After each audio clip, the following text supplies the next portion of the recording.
Well, good morning and welcome to another episode of UnPublic with Citizen Stewart. But today is not the normal UnPublic, it's the Friday edition, Freedom Friday, and you are still not free. But hopefully after an hour with us, you will be freer than you have started at the beginning here.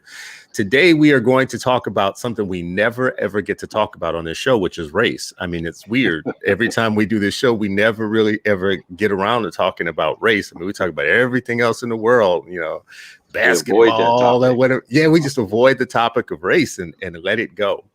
Now, I'm only half joking and I'm making fun, but fellas, let me set up the conversation this way. I had an interaction this week, an uncomfortable interaction this week with a black charter school leader who believes that black people spend too much time thinking about race and that we need to teach our kids to think through a different lens than race. That his point is that we can't see everything through the lens of race. It's not all race. There's other stuff. So what is the other stuff that he thinks we should be teaching our kids? We should teach them the things that lead to success. So we should teach them about family structure, about being good fathers, about getting a good job, about working hard in school, in life, and just hard work. And to see the country for the beautiful country that it is, see the history for the amazing values that were instilled by the so-called founding fathers of the United States of America. And if you did all those things, if that's what we focused on as parents with our kids, more of them would be successful. Fewer of them would be caught up in the nets of our bad systems, the systems that, like policing and other things. So basically his point is, you all talk too much about race. You need to knock it off. You need to teach these kids to be good. You need to knock it off. You need to teach these kids about being good family members, having good families, and they'll do well. They'll prosper. Oh, we're talking about Stephen? No, we're not talking about Stephen. I don't know which Stephen you're talking about, but no, we're not talking about Stephen. I'm talking about Stephen from Django. Oh, the way that when a person like this says those things in a room of mixed company, the way that many of the white people go, yeah, he's on to something. I like what he's talking about. Blah, even the ones who may not verbalize their agreement, like they're, so inside they're like, yes, finally somebody said what I believe. Right? One of them believes that they should shut up about race and stop calling things racist and blah blah blah, and start talking about their jacked up ass families.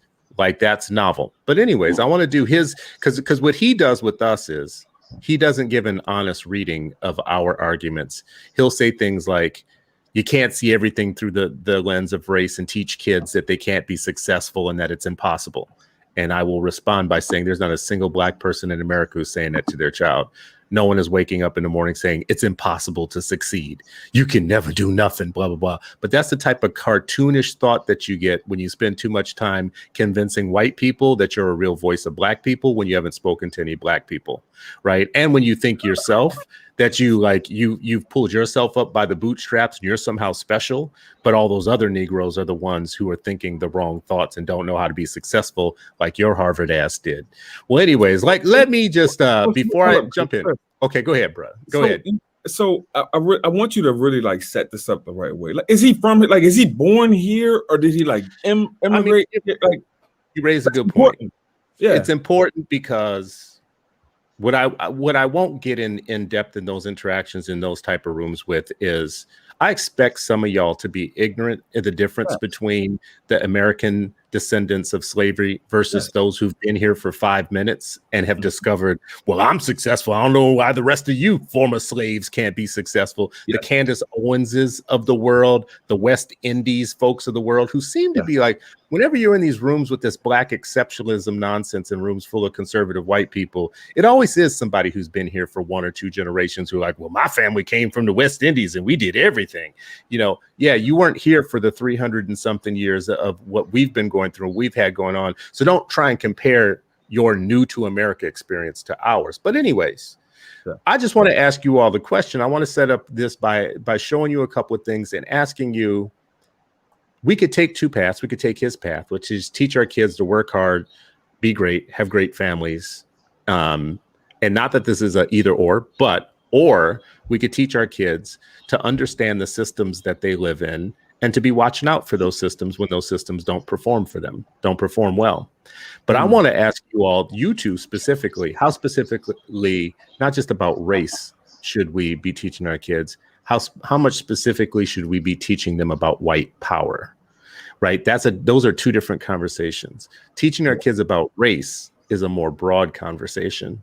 Teaching them specifically about white power and the white power movement and how the white power movement from the underground to the elected politician have a very strong and potent ideological basis for it that shows up in our lives. That's a different discussion than just talking about race. So I'm going to just quickly tab through a couple of things here. You have seen this before.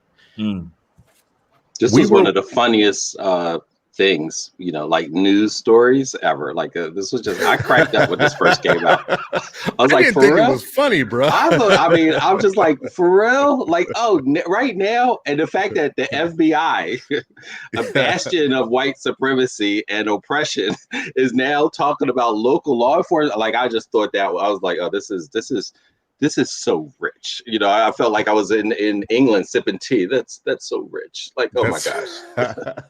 Well, I mean, should you teach your kids that your federal government intelligence agencies warned the United States that that white supremacist groups were infiltrating law enforcement and the military? Should you teach your kids that, or should you just teach them to be good fathers? Instead of teaching them that the police officer who might stop you might be associated with the white supremacist groups and might even have all the tattoos to show it, and the police departments might know it, and that the federal government themselves told you this. They told you that the police officer, so you're getting stopped at nighttime. There's no white person in America who has to worry that the police officer that stopped them was, someone from Louis Farrakhan infiltrating police departments to kill white people, right? You don't have to worry about that as a white person. As a black person, you do. Believes, but go ahead. I'm just saying. I don't think that's the right juxtaposition. I'm just saying. Wouldn't that be a story if that was a story that some black militant group was trying to get people to be police officers so that they can abuse white people? Wouldn't that be a story that you would hear every night on the news? Wouldn't that make national news? Listen, right? Absolutely. And we see it on a local level. Both B and Ankrum as principals got that kind of, they're trying to change this into black militant, or they're trying to make this school a black this or black that. Like, and so y'all not even trying to do it. Yeah, it was just like we're just trying to teach kids, and teach them well and love them and all that. And so we would get anonymous letters sent to the district office, like, yo, he's trying to create a black Muslim militant school. I'm like, it's West Philly. It's a bunch of Muslim kids here. What are you talking about? But that's how far removed this, some of the white staff were from the realities. But that is white power. White power will throw the book at you for the smallest of things and not throw the book at itself for the worst of things. Like, they can cut off arms and limbs in Belgium. I mean, Belgium, people can go into Africa, can go into the Congo and cut off your arms and limbs and somehow make you look like the savage. And right? June is Congo History Month too, so I'm glad you brought that up. This is we coming back to it. So listen, my question here here's just one. I think this not this commercial. This report was also a symbol of white power. Because white folks are good, part of their positionality and power, it allows them to point a finger at one sector, one group of their people and say, it's them, not me, it's them, right? And so that, to me, that's what that represents, right? Whether it's the North pointing to the South, or whether the East pointing to the Midwest, or whether the FBI pointing to local police officer, the left to the right, right? Like, to me, that's power, right? Like, that's power. Yeah. When it's us, they point to all of us. Yeah. Listen. So if you think about what race is doing right now, right? So they've taken the folks that identify as poor white folks, right? And then they pit poor white people against black people, because at the end of the day, even if you're poor and you're white, you're still white. So you have a competitive advantage over black folks, right? But that's who's doing all the heavy lifting now. So when you go to all the local board meetings or whatever, it's not the elite that are in there that are having these conversations about critical race theory and like all these other subjects. It's the working class folks that are having these conversations. These are working class white folks in Georgia that are putting up this hoopla and like doing all these things and whatnot. Man, we better get to it. I actually don't even think that it's, I think the working class white folks are dumb, and that their white elites are actually really just, they're just like exploiting the hell out. All you have to do is package some of the dumbest things for them. And Billy Bob and his whole family like sucks it down, and they show up with flags and t-shirts and stuff, talking about stuff they don't even know about. Like, when was the last time, that's always the game plan. What was that's always the last time what? When was the last time, like Billy Bob was sitting around, at his monster truck venue, and he thought, I used to want to go to those when I was a kid. He's sitting at his monster truck thing with his fat ass and his American flag t-shirt, and he's saying to himself, this Derek Bell shit, I don't like this Derek Bell shit. When was he thinking that before some dude from the Manhattan Institute who is wearing metrosexual clothing in New York? There's no wrong with metrosexual clothing. It's great. There is something wrong with it. There's something wrong with it. First of all, what is that? I'll Google later. Go ahead. When you got the $800 haircut, and you've got the slick gel, and you got the slick clothes that are too tight and all that shit, you're in Manhattan, and suddenly you develop something that Billy Bob is talking about in Georgia somewhere, and he doesn't even know where it came from. He just knows he's going to show up to a school board meeting like they did last night at the Georgia State Board of Education to say, we don't want no damn CRT in our schools. Well, I'm being cartoonish. I'm making people into cartoons because they like to make us into cartoons all the time. So fair play is fair play. But you can't tell me that those people were thinking about race in schools, CRT, and all this type of stuff before it was packaged in a nice little neat package in New York in a think tank and then dispatched to all these states. But anyways, let me my main question in asking you guys about this is, if we had to have a competition between what we teach our kids, which we don't, but if we had to have a competition between, strong families, get a job, work hard, go to college, and don't worry about racism, versus look at the systems where you live, the systems of housing, banking, commerce, policing, zoning, look at those things and assess them for how they are impacting your life racially in terms of racial categories. Do you think if I made you put those in contest with each other, which one do you think would have the most powerful kind of example for Black people to be free citizens, to understand the world that they live in and to prosper? And I don't know that they have to be in contest. I don't know that they have to be, but it feels like we're being made to put them in context. But that's the thing. And I would avoid putting them in these silos because that's what they want. That's their strategy. I would say, like, for us, a holistic education is about self-empowerment. I would always talk to my students about, self-control and self-discipline are key to ingredients. But I'm not saying that that's the 100%. I think this lie about meritocracy in America that was built on race. Like, this is a country that is very young in comparison to, the world context. It was specifically and deliberately created as a caste system, a violent caste system, starting with genocide and enslavement that was also akin to genocide in so many ways. And the remnants of that continue, right? And so to teach kids about meritocracy without looking at the power structure is, one is just teaching them a bold-faced lie, which is the American experiment. That is the American dream. How do we create a lie about the intellectual capabilities of folks, their genealogy, their culture, their history, what God's intention was in creating them? Like, all of that was built into the foundation of this country. But we want to ignore the foundation and just now focus on, all you have to do is ignore all of that and just be here. That's like having a skyscraper that is rotten to the core, but putting the beautiful curtains on the 50th floor and saying, this is all you have to focus on are the curtains. Make the curtains beautiful, right? Well, let me ask you this, Sharif, though. Like you just said, the power system, like teaching them about the power system. The problem that you get into is when you call it a white power system. Oh yeah, I mean, the the white was in parentheses. Like, how is it not a white power, right? Like when you look at the government, the Senate, when you look at every disparity that exists to mankind, and you're looking at like white is always parenthetical, and maybe it shouldn't be. Maybe we should like remove the parentheses and just constantly have a hyphenated white power system, because that's what's going on, and their genealogy is continued.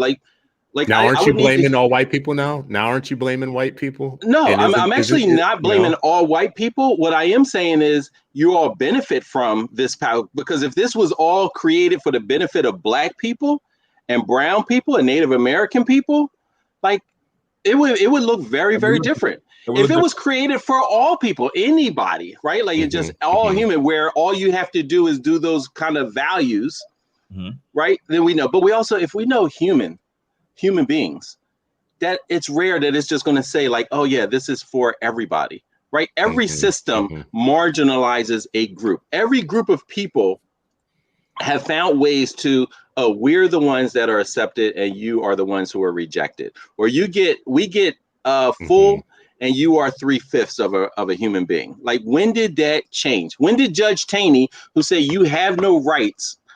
So I've been watching some of Ray's shows too much. I'm like clapping and stuff as I'm talking. Like that was a Ray's type shows. You know what I mean? Every time he says like, "Did you see this?" I'm like, why did I can't get that minute back. But listen, when Judge Taney says you have no rights as a Black person, no rights that we have to honor, when did that stop? Or is that the power? And tell base? People when that was. Tell people what that was. That was. So that was the Dred Scott, Dred Scott case. So made it up to the Supreme Court because he was in what was called a free land. What we call now free land, Minnesota. And and then what he said was like, look, I was in a free state. So, like I am now a free Black man. And so even though technically the way the law was written, that's how it should have played out. They were like, no, ended up at the U.S. Supreme Court where he said these words. But sometimes they get mad at each other for saying a word when they tell the truth about the system, right? They would have much rather he just did that he did not include things like that in the argument. Right. Because they're like, yo, don't expose us too much. Right. Because what it basically says is he said, and this is a quote, give a word or two here. A Black person has no rights that a white man is bound to respect. And so when I see something like that, and it wasn't that long ago, I read somewhere that Harriet Tubman was alive when Thomas Jefferson, before he died, and she was alive when Ronald Reagan was born. So when we think about sometimes we think like, oh, that was so long ago. It really wasn't. That connective tissue is right in front of our face. It's right there. All right. So Ray, if we teach our kids about this, though, if we teach our kids that the police have been infiltrated, let me take it back. If we teach our kids that the FBI has evidence that the police have been infiltrated by white supremacist groups, and so has Congress, and so has many of our major institutions. If we teach them what you and I have talked about before, that when they sent out audit testers in Long Island to go to mortgage lenders, and they sent hidden cameras with them, that a big, massive investigation found that it's what we all know. Like we feel gaslighted or something. We already know this. You send in a bunch of Black people with the exact same credit as white people into the exact same offices, and they get treated very differently about where they can live and what they can buy and all that type of stuff, right?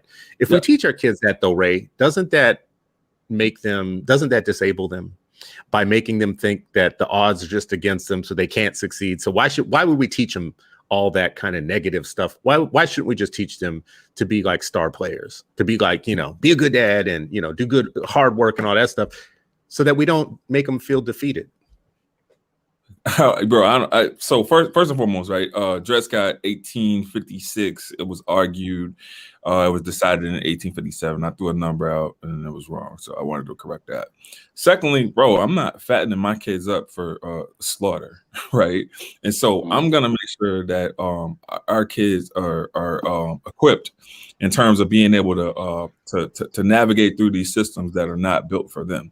It's like Yo, you guys just made some excellent points in terms of just walking us through the history of America and how America is just not built on a premise of all, right? It's built on a premise of white folks being able to disenfranchise other people. And this is not me being anti-white or anti-anything. This is me telling the truth. I think that we got to teach with we got to teach this to our kids, because if not, then it's doomed to repeat itself if we don't. So if we teach the kids this, though, yeah, some folks are saying that that's disempowering to them, because what you're eventually doing is you're giving them the sense that no matter what they do, that they're not going to succeed. That's the claim. The real claim here is that we're teaching kids to, one, hate their country, and two, not feel like, they can be successful. So, bro, listen, right? There's nothing that we're gonna do. There's nothing that I'm gonna do. Look at Sheree laughing. Why are you laughing, Sheree? I'm trying to do good with the other dude's argument here, right? So, it's hard to do good with the other dude's argument when the argument is just a crock of shit, bro. Like, I mean, like, seriously, that's like packaging up spam. Yeah. Well, spam's not bad. I just want to, even though I'm doing the plant-based diet right now, spam comes from Minnesota and it's one of our good exports. So leave it alone, bro. This is bad, man. Yeah. But is it different though? I mean, is it really different? Like, you know what I mean? Like, that's my thing. Like, I always try to figure, and I get like history, like ebbs and flows, and there's some progress, there's some regress, but I'm always like trying to just really think, like, when was it that white folks in mass or their institutions where they were like, you know what, we agree with this, right? Like, if it wasn't some other thing, right? You look at the context of the civil rights. I mean, maybe people people were agreeing, like, that was the same time frame that they had just killed King, right? It killed their president, right? Like, so, like, were they really on board, or was it more or less to do with global politics and other things and things that they wanted to export, right? Like, our best exports are fake democracy and bombs, right? Like, that's America's best exports, right? Like, this American dream and some military arms, so y'all can kill each other, we can get rich, right? Like, that's the foolproof stuff. A lot of other stuff that is exported, people are like, yo, this is trash, right? Like, now you're teaching kids to hate their country, Sharif. Listen, I mean, hate, love, I don't understand. For me, I don't even. You rarely get into that, because all that love for country, like, I'm like, what part? I love America's park system, and a lot of our water is still dirty. You know what I mean? Like, what about, like, what part is? Do I love the law enforcement? I love the courts, library systems. That's what I love. I love our library. I love the library system too, till they closed the one down across the street from Shoemaker for the past 15 years. You know what I mean? Like, so even there, like, I got to go. I love the library system so much, I got to go to the white neighborhood to get a good one.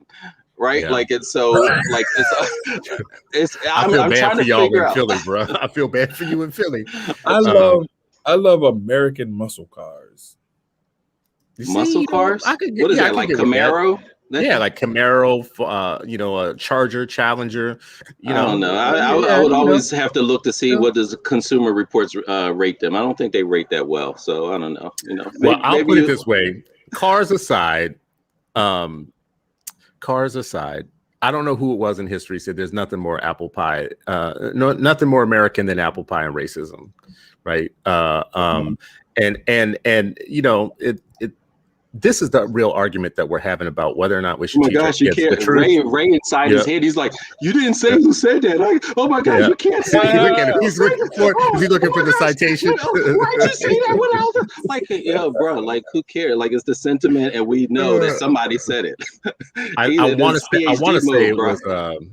say that it was either Dick Gregory or H. Rat Brown, one of those that called racism as American as apple pie. And and if it was H. Rat Brown, he'd want to also say, when the cops locked him up, it was like, die, nigga, die. Like, so, that's what should have happened when the FBI reported on the police.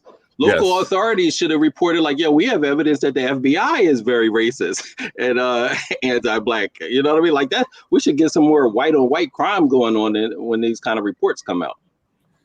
Yeah, I'm like sticking with we have to tell our kids something about all these things in the world that they live in, just as good people, as good parents. I mean, well, you know, the truth is going to get into I mean, what I'm telling you right now is truth. I was about to say, it's a very strong difference of opinion that we're talking about right now about what our truth is and what the truth that other people want for us. And when you look at like yesterday, Georgia saying our truth is, like, one of the first things in the resolution that they passed is America is not racist. Right. Like, that's something they passed in a resolution at the state board of education level as a mandate for all of the teachers and what all the schools can teach. And they have to teach now that America is not racist. Right. That's one of the things, like, right at the top line. OK, so now we got an argument, because I don't know what racist is if America ain't it. Yeah, we got to redefine it according to them. I mean, it's this same group of folks that were, you know, so entrenched in enslaving other human beings, so entrenched in wiping out the Native Americans in this on the soil there. But they don't want to come to grips to that. They don't want to come to terms with that, and that, hey, that has, if everything has a ripple effect, where was the kind of, you know, sea change that happened, right? If we say, like, things happen and they reverberate through history, like, when did that stop? Like, and I think that's the challenge for them. You know, what they'll normally do is point to an individual. You say, hey, there are millions of people who are suffering. They're like, well, you had Obama. You got Kamala. I'm talking about this underfunded school system where Black kids go. I'm talking about this decrepit health center in the Black community. They're like, yeah, but what about Kamala? Like, if that's their retort, then you show, like, one, they're ignorant. They're not well read. It speaks that the educational system is really bad for white folks too, because they are, like, you know, wholeheartedly, part and parcel, ignorant of how they how we are where we are, how they are where they are, and how systems are maintained. Like, what greases the wheel? What greases the wheel is the blood, sweat, and tears of people of communities of color. That's what greases Americans' will. I just want to put this up so that people know that I'm not lying here. This is the resolution that they passed yesterday.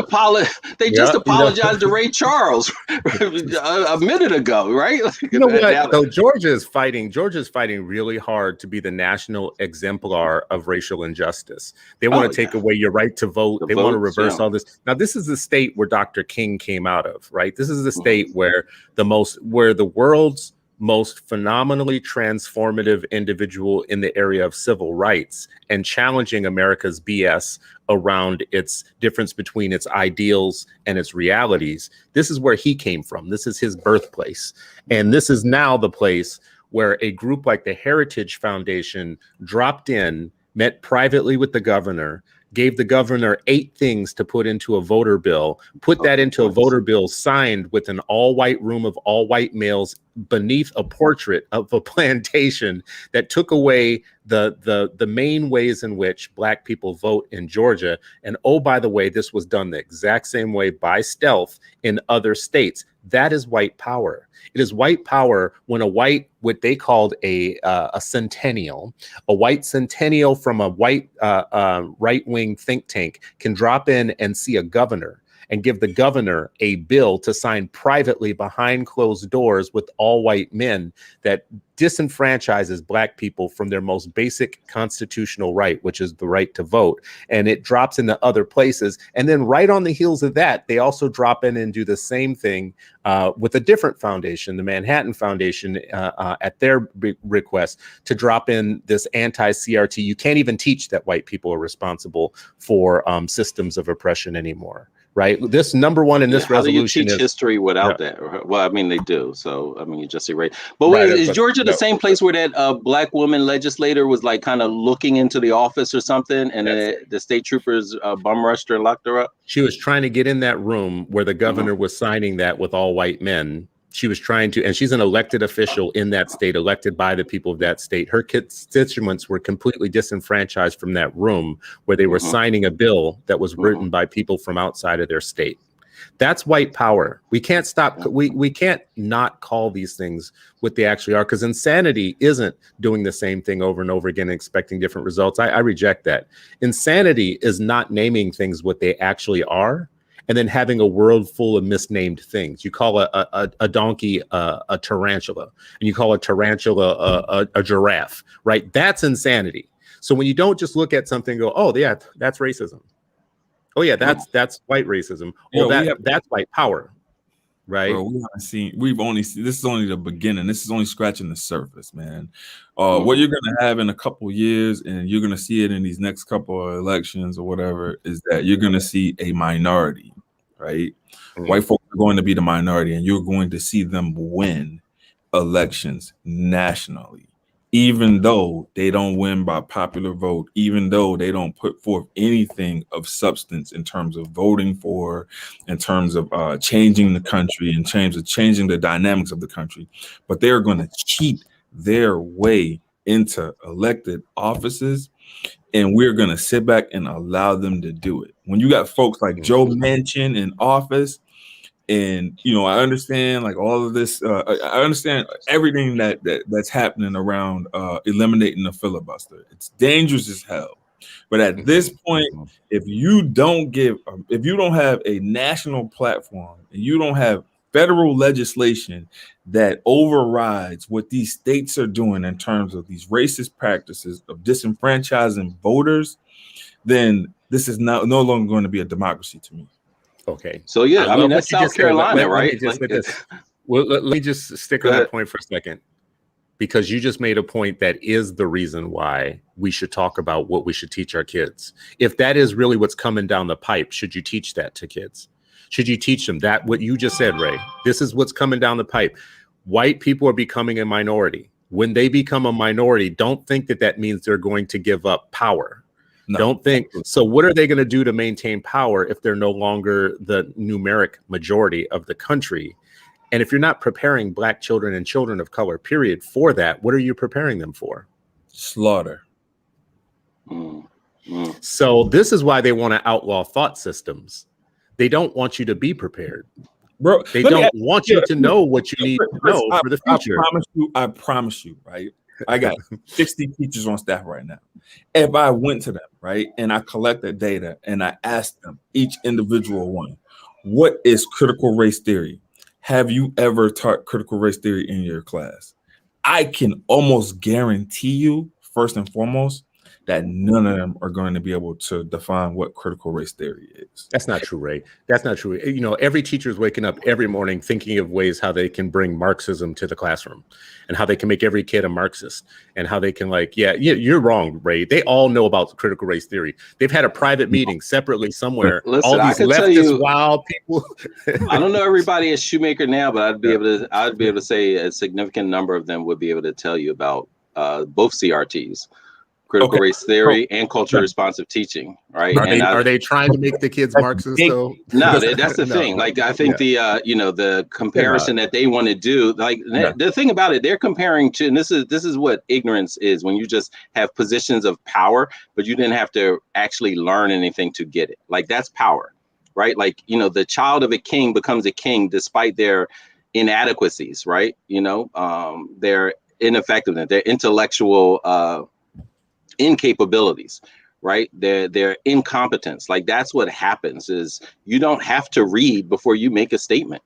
You don't have to have evidence before you make demands, right? And that's what happens. That's what what you flashed in, for Georgia, that belies every piece of research that talks about what's actually happening in America for people of color and very specifically Black people, the Black people in their own state, right? And so, but they can do that. They can be in those positions, make these grand statements about their aspirational ideas that's not grounded in an ounce of reality, right? Like that's what happens, over and over again. And when you talk about, as I said before, I don't usually get into the, minoritization of white folks in this country, because I saw South Africa, we saw Hong Kong, we saw the continent of Africa. We saw Asia, right? Like that minority. It's always, and I'm glad you used the word power. We saw Earth. We saw Earth. We saw Earth. If you just look at Earth, who's the minority of Earth? As soon as they stopped killing each other in Europe, they said, "Oh, why are we killing each other? We can unleash all of this on the rest of the world." White people in America, if you look at all the countries of the world, white people of America are one suburb of Earth. They're a suburb of Earth. So if you want to talk about how a minority can actually like run a thing, you were talking about a global project, right? I don't even want to go there on this conversation right now because too many people will get lost and it'll be too much for people. But what we're talking about in the United States, bits and pieces. Yeah, right. So What we're talking about in the United States is the United States problem is a portion of the global problem. But go ahead, Ray. And a driver of it, though. And a driver of it.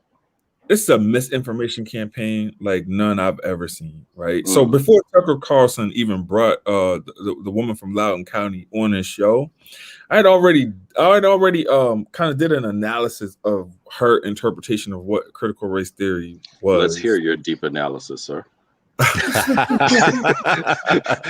Bro, so my deep analysis is very simple. She don't know what the hell critical race theory is, right? And so you get these people that look like us, right, to come in and talk about things that they don't know or they don't have any kind of knowledge of, right? And so then to the lay person, they're gonna be like, "Oh man, is that what critical race theory is?" I guess. Ray, tell people who you're talking about too. Who are you talking about? I don't know her name. There's a parent in Loudoun County, a black woman who came to the podium at a school board meeting and said all the stuff that white people want to hear when it comes to critical race theory. She talked very fast, like Candace Owens did, and oh my God, and blah blah blah. And she said like 8 little things that made it like she did the whole like Ben Shapiro and all blah, blah, blah, blah, blah. And then everybody was like, "Oh my God, she's brilliant.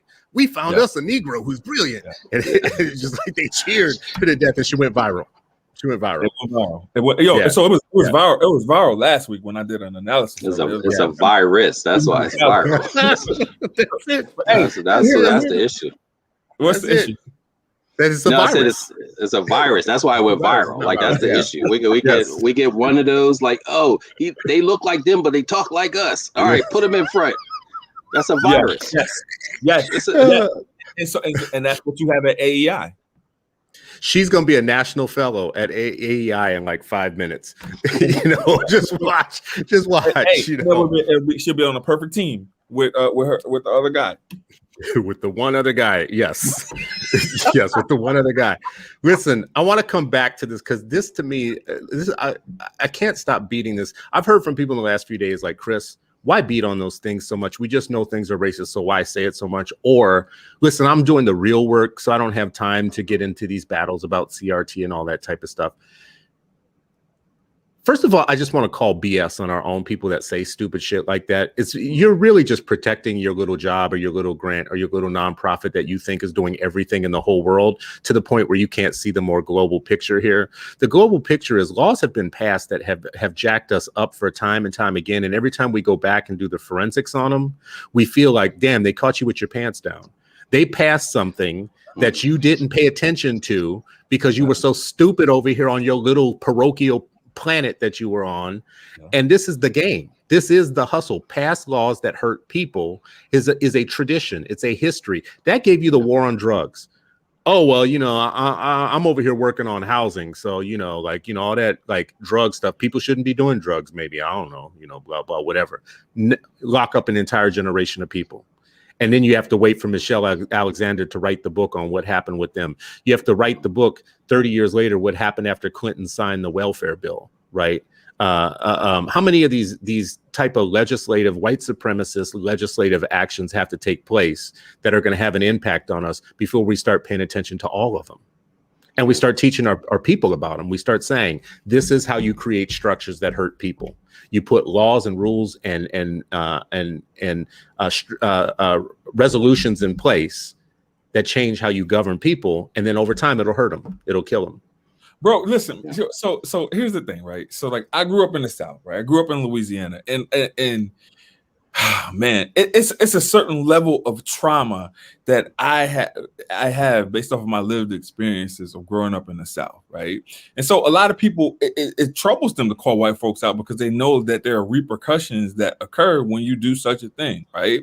And so even in being in the North for 20 plus years of my life and not necessarily being able to relate to like my Southern experiences, I still carry this trauma that it's just like, man, should we really be talking about these white people like this, man? Like, what could happen to us? I know, because like we sit here on the show, don't be saying that. Yeah, like that's how many of us have family who share, like there would be whispers, right? Like, and like, don't be out there saying, don't be acting like that crazy Negro, don't be, and I think, like a lot of folks are, I think it is, like that level of, sometimes it's described as fearlessness, but sometimes you're in a very particular context that allows you more space. And that's why I try not to be judgmental about people where they are and what, because I think that's not the way. And I think, folks like even Malcolm, who would call people an uncle, what was the one guy who like, you uncle so-and-so, oh, they brought Uncle so-and-so on the TV show again or whatever, right? I forget who it was, Uncle Roy or something, right? Right. And so, but later he was like, you know what? Like, that's what we have to stop doing because we are already facing such fire from everybody. That's right. I don't want to add to that, right? And understanding the context of, oh, you're here and your level of resistance may look different than my level of resistance based on the context of where I am. And so I try to think about that and walk a little softly and be not like, oh yeah, I'm so I'm this is why I get angry with the I'm so woke folks, right? Like, I'm woker than all of y'all. Like, listen, just pump your brakes. Because their inch of resistance in their confines and constraints actually may be much more impactful than your gallon, or I mixed up measurements, right? Like, or your yard of resistance in that other space where you have a little bit more leeway. There's some place like I realize that I have a platform that allows me to speak beyond what some people need to do if you're trying to manage a budget and keep a school going, for instance.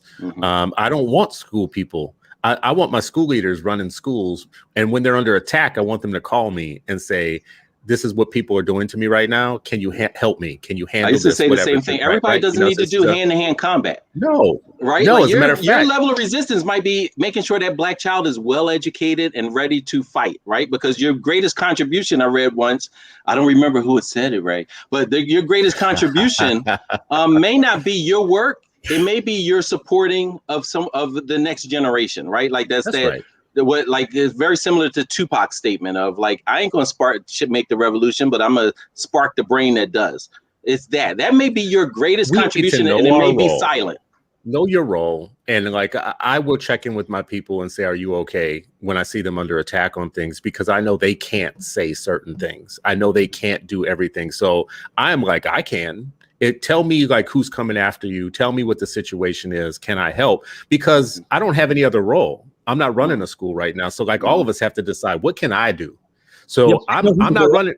So what I can do is, build voices and whatever. But I do want to say this, Sharif, to your point, this is what I'm having to think a lot about lately is where do you draw the line between somebody that y'all just like disagree a little bit, but it's not really violence. It's just like, we see different tactics versus the ones that you think are actively on purpose doing damage to your people and your cause. Yes, right. Yeah. Like there's a certain point at which me and Candace Owens we can't break bread. Like that's a line. I'm going to draw that line in that place right there. Right. Yeah. So some of this stuff I think is becoming like that for me. If you want to sit around and talk about Black family structure, as the bigger reason for our problems than the systems that we live in, it's a non-starter for me. And if you want to do it for white people's entertainment rather than for our advancement, now I'm really going to be troubled by what you're trying to do. It's going to be harder to work with you. Yeah. Wait, hard to work? Why with these people, period? Like, you're talking about hard you said that. That's because you choose violence from the get-go.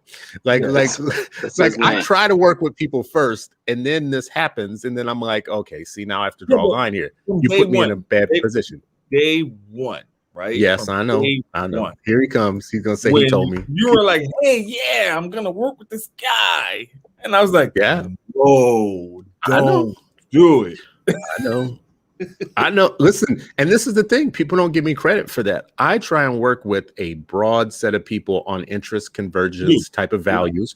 Yeah. I am for school choice. I am for chartering of new schools. I'm for Black independent schools. I'm for choice of pedagogies, like how do we want to teach and all that. So if I'm with those things and you're with those things, but you disagree with me on some other stuff, I can put some of that other stuff away if you're going to help me get what I want. What I want are independent Black schools that are run for us, by us. I want kids to be in educational safe harbor. So if you can help me get that stuff, right? Alliances are built like you don't necessarily agree with every single thing, but you're like, hey, here's a unifying theory that we can put into practice. We disagree on other things. Yeah, but yes, I agree. There have to be some fundamental principles. Yeah. And when you're at war, I don't know if you have the luxury to be so pristine in where your alignment, right? Like that, your enemy of your enemy is your friend. In some, not 100%, but yeah, I mean, I was about to say, I don't know. Not 100%. What do you think about that? Yeah, not 100%, but that is a theory that the enemy of your enemy is your friend, because if they're able to do damage and minimize, and this is all about tactical, right? If you can help them do damage to your enemy and minimize your losses, or calculate the losses, are calculated and say, yeah, we're going to lose a little bit here, but here's how much the enemy, our dire, lifelong, killing our baby's enemy is going to be damaged, then we have to think about it, right? And I think to me, it's a deeper strategy. I think I get frustrated when, when I was younger, we had this, back in the Thamusasa, maybe we have 1,000 of them. There was a conversation because someone had written something about Harriet Tubman's father was Uncle Tom. What? Right? And a lot of people didn't know. A lot of people don't know. Yeah, but a lot of people didn't know much about him. And so there were people who were like, yeah, Harriet Tubman is the hero, not her father.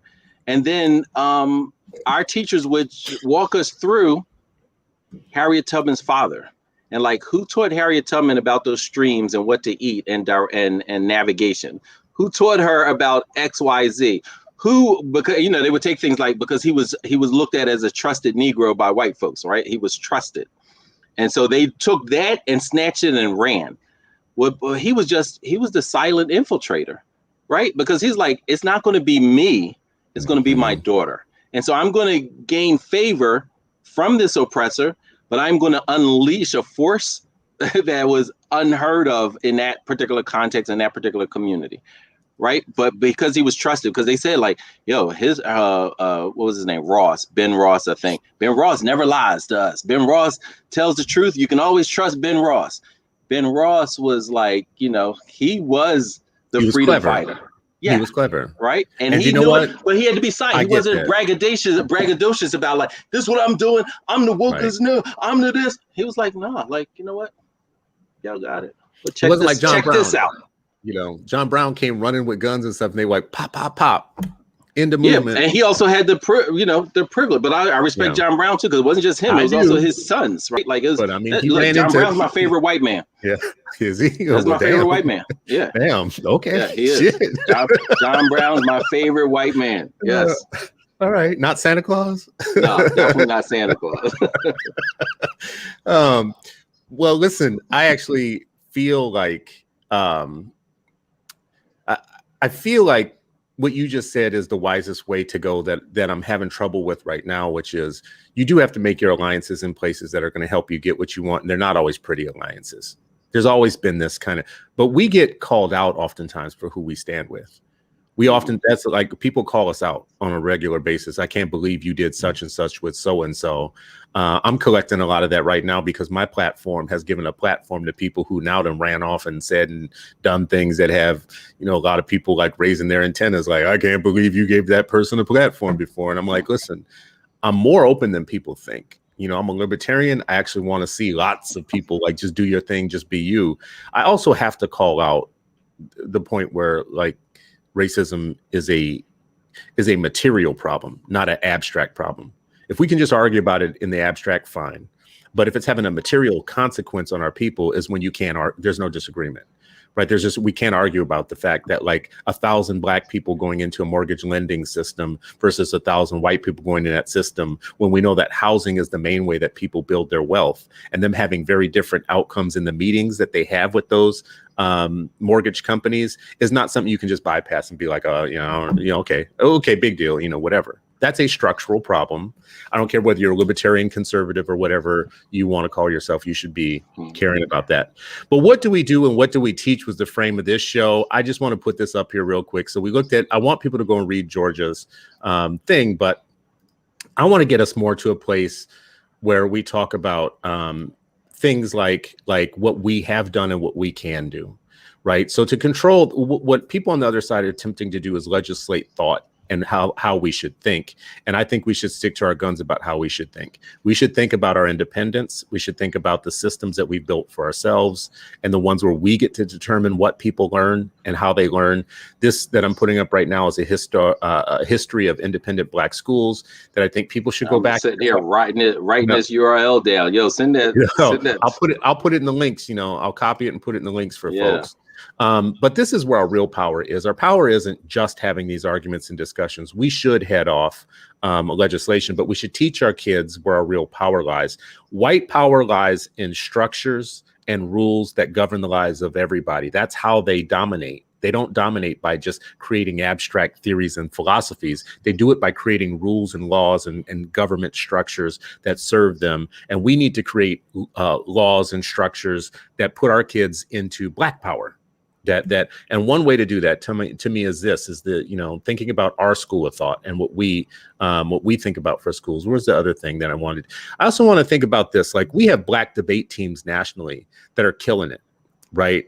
And you have to ask yourself, what's so successful about these kids? How is it that they're able to work with tough situations, tough arguments, and tough sets of information, and be able to debate their way out of these things and have the cognition to be able to wade through really complex topic and subject matter and excel and win and whatnot? And I don't think, when we think about Black chess masters, Black debate masters, they're coming from everywhere. They're coming from from every socioeconomic demographic, from every location in the country or whatnot. That to me is a insight into Black power.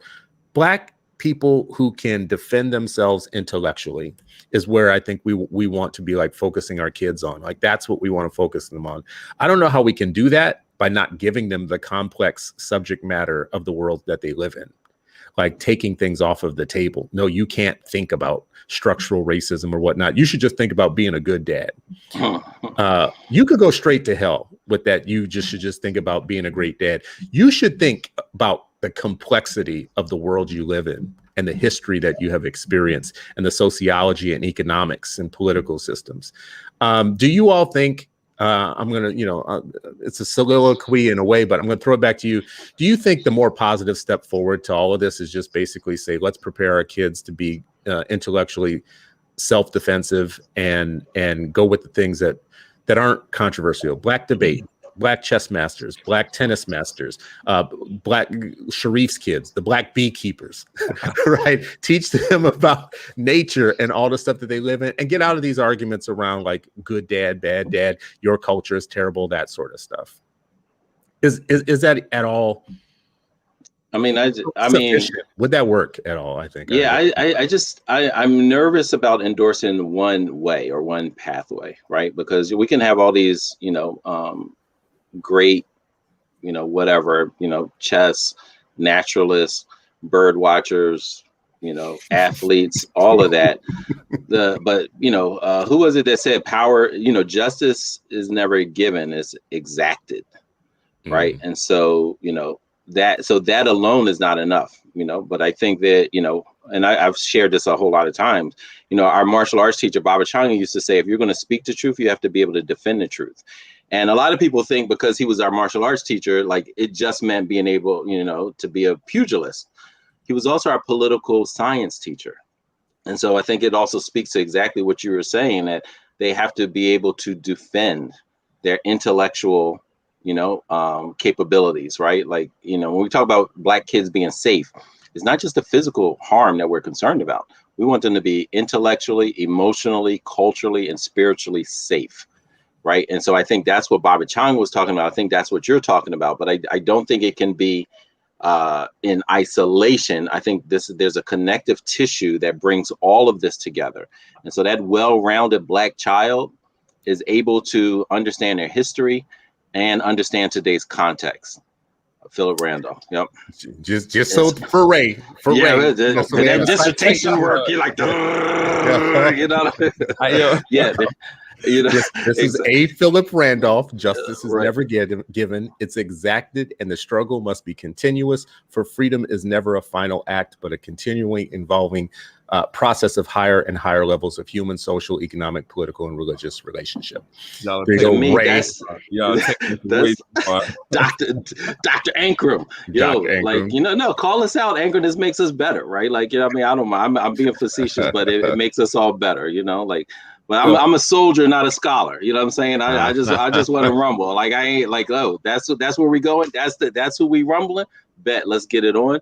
But no, I think that is the piece. So yes, raise our children well, have them protected, but understand, like, we have decisions to make. Like, some people, they don't want to raise their kids to be freedom fighters. They're like, I want a safe, and I just want them to enjoy life. That's not my bearings. That's not, you know, that's not how, like, no, like, you know what, like, we are joining what our ancestors joined, you know. And who's the rapper? Dr. Anchor is like, oh, Common. I kneel where the ancestors prayed, right? Like, that's what's happening. And how do we make the connection between what was done in the past and now, and how it's not that different? If the facade, the veneer looks a certain way, but behind that is white power, and understand that. And no matter what context you're operating in this country and globally. Listen, I have a more simple way to teach complex / hard history, right? And so the way that I want people to teach hard history is by using primary source documents and the humanity in other people. It's that simple. Empathy and primary sources, right? Well, I know we're coming to time here. I don't know. I can't find a perfect way out right now. I'm trying to think about this, and you all are like, I think you have found a way to be peaceful, to be at peace with these things, right? In a way where I'm feeling really disheveled about it. What I want more than anything is a peaceful society. I want peace. I am a peaceful person. I am like looking for, most libertarians want peace, and we're looking about how we get there. And we can't get there by lying about where we're at right now. Like, if you know, like poverty is violence. Unbalanced systems is violence. Systems that don't work equally well for everyone, that is violence. That actually results in all the headlines that we don't like seeing about kids killing kids, and about, you know, wealth income disparities, and about long-standing gaps and everything. That to me is violence. That to me is that is the world that is not at peace yet. That is not a world that God wants. So when I think about how do we get to peace, I think we have to name all the places where injustice exists and get rid of it. And we can't do that if people are constantly saying, yeah, don't look in that closet. yeah, but that closet over there, don't look in that one, or don't look in that one. Like, that's the problem that we have been having for so long. I feel like we will get to peace the moment that we recognize that we can't keep doing the violent things that we do and expect that we're not gonna dissolve and perish at some point. Like all the stuff that's coming out, the really negative way that people are acting with each other, the hostile way people are interacting. People are getting in fights on airplanes right now. Like, there's like been a 1,000% increase in the number of people getting arrested on airplanes because they don't know how to act with each other after the last 4 years. Like, after the last 4 years, they don't even know how to have conversations or to rock with each other. We have people like on video now, like across TikTok, taking videos of people attacking other people in public for like really crazy reasons and stuff. We won't get to a peaceful society until, number one, we handle our ignorant people. Or just ban TikTok. Well, there you go. I never thought of that part. So there you go. You have just solved my problem, because I didn't think of that. That was 45 solution, right? Wasn't it? Wasn't that one of his things? That's true. He did. He did. So I don't like speaking this dude up, but there's a theory, that he may be able to take office again in October to be reinstated. Yes, right. And the people that are most buying into this are the people that are showing up to these school board meetings talking about critical race theory. Make the parallel. No, I mean, what you just said, honestly, is like one of the biggest threats to peace there is, which is the exploitability of ignorance. Like mass ignorance will kill us. And we have, for several generations, we have public schools that have graduated people that have never read a single book afterwards. Like the percentage of people that have never read a book after high school is quite large. And you can't keep producing that like large a group of people who go into the world and then they watch shit like Fox News for 24/7 and listen to Hannity and then they're listening to Limbaugh, you know, when he was alive in their car all day, and they're taking a steady diet of stupidity. And that, like, stupidity is a powerfully negative. That's worse than a nuclear bomb. A society that has mass ignorance is actually worse than a society where everybody has a bomb. We'd have to actually audit what they read in high school on top of that, right? So stupid, like, you know, like that's like, wise too, bro. That's wise. Like, it's not like that was like the top of the key either, exactly, right? Okay, but at least they had something before them that had text on it. You know, well, Sharif's not. You're not impressed. I'm not convinced. You know. Well, I mean, people listening and watching, listen. I just want to be very clear about this fact. I don't believe that we should talk about race just for race's sake. I don't believe we should teach our kids that that families aren't important and that family life doesn't matter, because they do. Strong families make strong communities. Strong communities make a strong country. That to me is very clear. Families that stick together actually do better than everybody else. Right?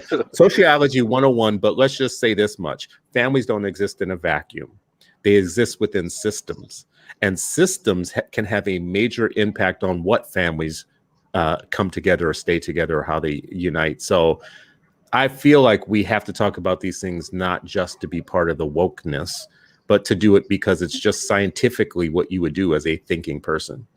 Just you would think about, give me like what Ray just said. What are the primary documents? What can I read into them? Oh, this primary document says I'm 3/5 a person. Oh, that can't be racist at all. Right? Like, what? I'm a whole ass person. How can it not be racist? You know, well, and why they chose the 3/5. And Ray talked about this a couple shows ago, right? Like why they chose 3/5. It was to make sure that they had white power in the South, right? Yeah, because many folks were like, don't count them at all. Talking about 3/5, they wouldn't count you as 0. Right. But they said if we say that they are subhuman, not, you know what I mean, at some level, we can attain more power in this wonderful American experiment. And for that was the reason for it, right? It wasn't like, oh, you're whole, we're going to reduce. No. It was like, you're at 0. How do we get power? No, Sharif, that they only did. No, they did that because they knew one day we would be free. They just wanted to like a precursor. Yeah, they were like, see, Pete, they're calling you like 1/3 a person, and we're gonna bump it up to 3/5 because we know one day y'all will be free. See, that's the beauty of the document. Yeah. The beauty of the framers was that they knew in the future that we would have Al Sharpton, right? So they were like, you know, let's start early. Let's just like, you know, let's call it 3/5. You know, some of them other ones want you to be 1/3. So, I mean, y'all look at these things all the wrong way. I don't know what's wrong with y'all. Yeah, y'all interpreting their the genesis of it. Yes. Y'all not. You don't see the beauty in America. I don't know why y'all hate your country. Y'all want to teach kids to hate America and all that, make them all Marxist, like turn us into a communist country. You know, blah blah. Even though 45 was the one working with Russia, we're the ones that want to make everything Marxist and communist in the United States. Anyways, well, listen, bruh. This has been another great episode. I don't know if this gets us anywhere, but no, it doesn't. It doesn't get us anywhere per se, but it gets us to Sunday. And Sunday is going to be very. Tell them about it, Ray. Tell them about it. Tell them about it. So Sunday, straight up, I'm choosing violence on Sunday. So like this was kind of like a precursor to our show on Sunday. So we're drawing a line in the sand. And there's a lot of people that are going to get some fuck yous in terms of like where we stand. And that's what Sunday's going to be. That's the kind of energy we got. Reef ain't got that FU in wow. I don't know that I'm participating in the exact same show that Ray is, but I will be there. I will be there, and I will be somehow participating in this. God willing, I will participate. But all of this is, I guess, considered violence. For those of you who watched and listened today, I appreciate you all. I'm on a little bit of a soapbox right now. I apologize for that in some ways because I'm seeing something that I don't think everybody's agreeing with me on right now, but I can't let it go. I actually just feel like we're in real trouble. I actually feel like we have friends who are doing bad things, and it's time to, what Ray said, our show on Sunday is going to be about realignment. Like, it's the TLC theme song. What about your friends? Will they stand their ground? Will they let you down? Like, we got to start asking that question. Exactly. Right. We got to start replaying that song in our head right now, because this is that moment for that. Because some of our friends are doing bad things, and you have to ask yourselves, sometimes friends are different than family. So we got to figure out who our real friends are right now. Yeah. Ray, anything else you want to plug? Us going out? Yeah, I'm plugging. So my writing talents have gotten a lot. Okay. Right. Okay. And so here we Bright go. Team is hiring writers. Right. We are not hiring writers. We're not hiring writers. I don't know where you get that from. We're not hiring writers. So that what was that plug? Anyways. Sharif, you got anything to plug? Pivots based on lies, right? Like that's America. That's like that was the most American Republican thing ever. No, I mean, have a piece coming out soon, just really talking about like what folks can learn from COVID and how we keep this thing moving. But listen, we ain't putting that out in a couple of weeks, bro. I've been waiting for stuff. Bro, we are inundated with freedom schools right now, bro, trying to raise this next generation of Black freedom fighters to hopefully start their own schools. But in the meantime, let's talk about what's the mindset, skill, and will of effective educators of Black children. So that's what we're doing right now. Teach them to be good fathers, though, Sharif? You know what? I don't think what we're going to talk about is being dope community members. And with that come one of Malcolm's quotes is one of the most revolutionary things Black folks can do is build strong, cohesive family units. Yes. So I think all of that speaks to, because what we're teaching them, they'll be able to eventually even use with their own children. As well as communities' children. So absolutely, that's kind of a part of it, even though it's not a direct line. But a strong, cohesive family unit, like that's exactly what makes strong, cohesive communities. Exactly. Cities. And I will take it from you, Sharif, and I will take it from your people. What I will say is I will also take what you just said, because some of the people pushing that the family aren't dope community members. Exactly. And that's the thing. They're bad community members. And you look at Malcolm. Malcolm is saying that, but he's also saying like, yo, this whole system is trash, and it is violent trash that's infected, right? And so, he's not saying like, oh, we're going to ignore that. He said like, listen, one of the most important things is to raise that child, right? Teach them well and let them lead the way, right? All of that is grounded in a worldview, but it can't ignore the context and reality and the history that we're trying to raise a strong, cohesive family unit in. Can't ignore that. I appreciate it. We're all fathers here. We all have kids, and we all have multiple kids. I'm sick of hearing this is Father's Day is coming up this month. I'm sick of hearing about what day is that? In stereotypes. See, every day is, I was about to say every day is Father's Day.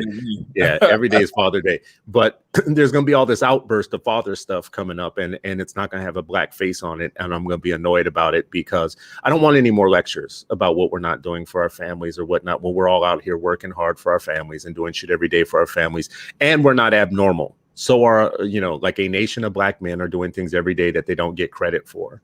And I want to remind you that a nation of Black men showed up to the Capitol in a 1 million man march and didn't trash the place. So I just want to stop with the nonsense about lecturing us about how we need to be better stand-up men when you need a better stand-up system. And that's the point that I think this whole discussion today. Your system is trash, as Sharif said. Now that's about to go on a t-shirt, just so y'all know. I'll have that t-shirt next week. All right, y'all. Have a great weekend. We Yeah, man. appreciate you. You too. Come see us on Sunday.